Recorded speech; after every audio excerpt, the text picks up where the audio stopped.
नमस्कार विद्यार्थी मित्रांनो, घोडेसर अकॅडमी मध्ये आपलं स्वागत आहे. आपण बघतोय 12th class unit first mathematical logic, ज्यामध्ये आपण यापूर्वी 1.1 चं बेसिक बघितलं होतं आणि 1.2 चं देखील बेसिक बघितलं होतं. आज आपण बघतोय बेटा 1.3 आणि 1.3 मध्ये आपला जो पहिला टॉपिक आहे, पहिला जो कन्सेप्ट आहे त्याचं नाव आहे बेटा क्वांटिफायर. लक्षात ठेवा काय नाव आहे हे, क्वांटिफायर. आता क्वांटिफायरचा अर्थ काय होते आपण शोधून बघू बेटा.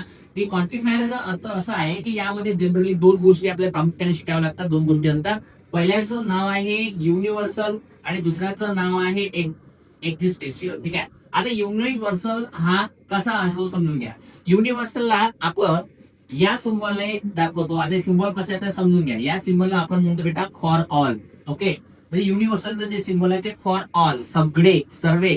ओके, तर आपण काय म्हणतो बेटा, लक्षात घ्या, फॉर ऑल. ओके, आणि एक्झिस्टेन्शियलला आपण एक सिम्बॉलिकली दाखवतो देअर एक्झिस्टिंग. दाखवतो आपण देअर एक्झिस्ट, म्हणजे उलटा ई म्हणतो आपण त्याला. ठीक आहे, देअर एक्झिस्ट. ठीक आहे ना. याला लागत मी इथे तुम्हाला लिहून देतो. याला काय म्हणतो आपण बेटा, देअर एक्झिस्ट. ओके, याला म्हणतो आपण फॉर ऑल, याला म्हणतो आपण देअर एक्झिस्ट. आता एक्झाम मध्ये आपला प्रश्न कसा विचारतो बेटा, की तुम्हाला एक सेट दिला जातो आणि त्या सेट मध्ये तुम्हाला युनिव्हर्सल आणि एक्झिस्टन्स नावाची कंडिशन्स त्यामध्ये दिले जातात आणि ते कंडिशन्स ओके होतात का आपल्याला बघायचे आहे. आता कशी एक्झाम्पलच्या माध्यमातून मी तुम्हाला समजून सांगतो बेटा.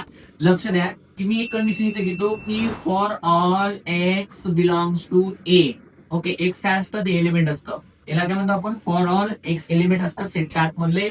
हा देअर एक्झिस्ट. ठीक आहे ना. आता देअर एक्झिस्टचा अर्थ काय होतो की त्या सेटमध्ये तो आहे आणि हा मेन सेट ए असतो. आता हा ए बघून घ्या. आता ए मध्ये मला काहीतरी घ्यायचंय, काही नंबर घ्यायचे. मी काय घेतो, 11, 12 आणि 30 घेतो. ओके, आता हे काही एलिमेंट झाले, याला आपण एक्स म्हणतो बेटा. काय म्हणतो आपण याला, या सर्वांना आपण काय म्हणतो, एक्स म्हणतो. आता ही कंडिशन सॅटिस्फाय होते का बघा बरं. इथे कशी सॅटिस्फाय करायची बघा.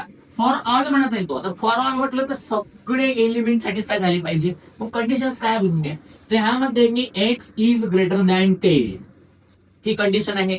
मग आता एक्स हा 10 पेक्षा मोठा आहे, म्हणजे जे एलिमेंट आहे ते 10 पेक्षा मोठे आहे. हो ना, खरं आहे ना. मग एक्स हा 10 पेक्षा मोठाच आहे, म्हणजे काय, तर 11, 12 आणि 30 झाला ना. ओके, मग आता आपली जी पहिली कंडिशन आहे ही कशी आहे बेटा, ट्रू आहे. ट्रू. मग आता परीक्षेमध्ये आपल्याला प्रश्न कसा विचारते समजून घ्या, की तो तुम्हाला एक सेट देते, एक कंडिशन देते आणि सांग म्हणजे स्टेटमेंट ट्रू आहे की नाहीये. मग इथं काय म्हणतात तुम्ही, यस दिस इज ट्रू. हे स्टेटमेंट काय खरं आहे, कारण प्रत्येक एलिमेंटनं, त्या सेट मधल्या प्रत्येक एलिमेंटनं, प्रत्येक मेंबरनं त्या कंडिशनला काय केलेली आहे, सॅटिस्फाय केलेलं आहे. म्हणून त्याला आपण काय म्हणतो बेटा, युनिव्हर्सल म्हणतो, फॉर ऑल म्हणतो. आता काय तू देअर एक्झिस्ट घेऊ. मग आता किती तुम्ही there exist x belongs to a, आणि कंडिशन कुठली लिहू मी.